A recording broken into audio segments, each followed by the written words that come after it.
Whenever we see someone on the internet talking shit about another woman, basically a woman who's degrading other women for no reason actually, and praising men by degrading women just to get validation from men, then we call them pick me for obvious reason. But within this period, I just realized we never talk about men who behave like a pick me.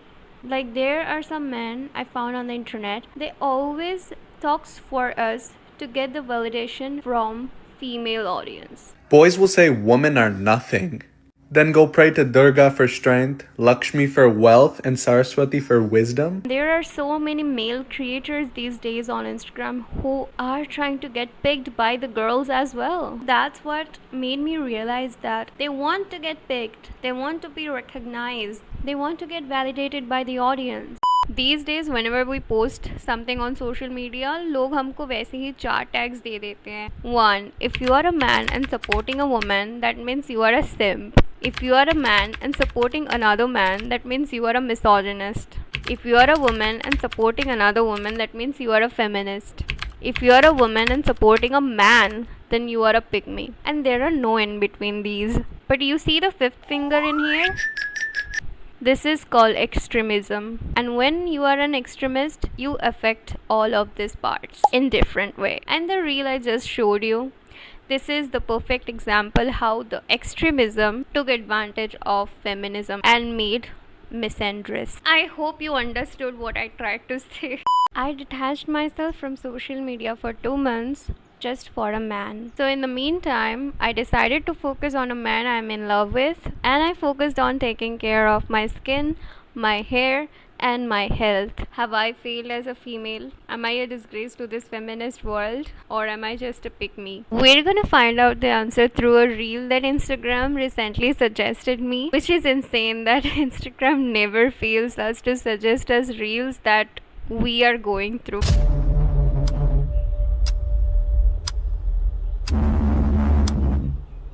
So according to this girl, if you are not throwing yourself completely at social media because of your man, then your man is a red flag. So basically this girl is trying to say that girls who do not post on social media while being in a relationship, it's all their man's fault that they do not post on social media. जैसे कि we as a female do not have right to choose what is good and what is not for ourselves. So according to this wannabe feminist creator, we women are obliged to obey what our man decides, as if we as a female do not have the right to decide if we want to post on social media or not. जैसे कि हमारा कोई decision लेने का हक ही नहीं है. I took a step back from social media for 2 months thinking that I am not becoming that girl who's gonna be liked by every other girls in social media. Before 2 months, I used to question myself a lot about my existence, about the way I am, about my personality. After seeing creators like I bet you didn't know this. and others. She is famous, so I took her name. Let's be honest. I've seen a lot of hatred towards rebel kids because of the India's Got Latent controversy, of course. Unbelievably, there were so many controversies going on within just 2 months of my inconsistency. And within this period of time, I've learned how misandries are taking the advantage of their extremism towards female who believe in actual feminism. Whenever we see someone on the internet talking shit about another woman, basically a woman who's degrading other women for no reason actually, and praising men by degrading women just to get validation from men, then we call them pick me for obvious reason. But within this period, I just realized we never talk about men who behave like a pick me. Like there are some men I found on the internet, they always talks for us to get the validation from female audience. Boys will say women are nothing, then go pray to Durga for strength, Lakshmi for wealth, and Saraswati for wisdom. Make it make sense. India is a nation with a majority Hindu population that prides itself on worshipping female goddesses, yet the reality is we rape women, we abuse women, and we treat them like That's what made me realize that they want to get picked, they want to be recognized, they want to get validated by the audience. And maybe that's the reason they behave like a pick me, to get the audience they target. They want to praise them, they want to support them, they want to show them that yes, I am on your side. So come, pick me.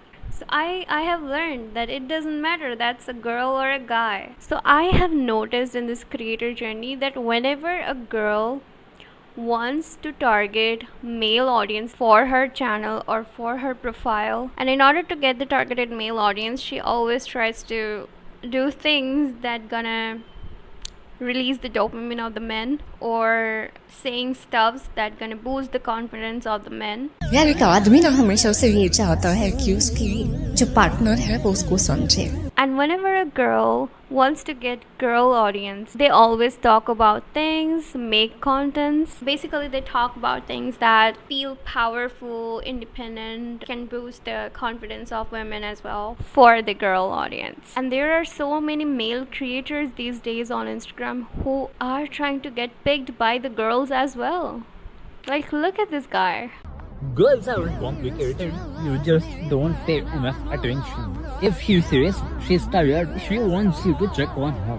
If she's serious, never mind. She wants you to ask again. If she's serious, bye-bye, I don't know, okay, bye. She wants you to be there for her and ask her what happened. She doesn't want a perfect guy or perfection. She just wants you to be there. Your presence matters.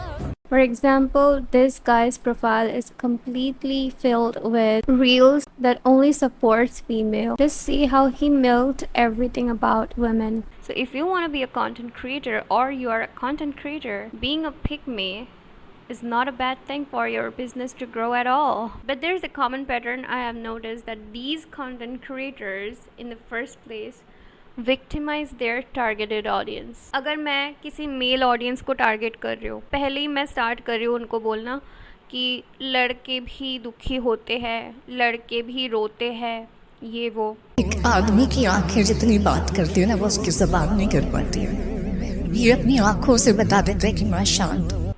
You understand? And whenever I would like to target the female audience, then as a creator, then I would say like, हम लड़कियों की ज़िंदगी इतनी आसान नहीं होती. How does it feel to live my dream?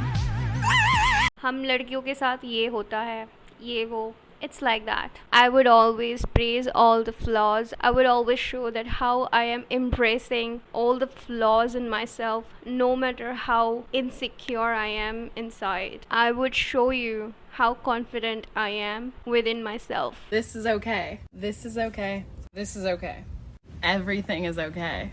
Whether in real life I am confident or not. And that's why I learned not to blindly trust on creators these days. Be aware of people, or anyone can rob you these days. I have basically noticed that ये जो pattern है, ये बहुत common है इन सारे content creators के, to victimize their targeted audience so that the audience feels relatable to the creator and start to make an emotional connection to them, which is a very good step, because in the meantime we audience do not even realize when did we pick that guy or girl. Like, it's a very good strategy to get picked, and it is very good if you're targeting a specific gender for yourself.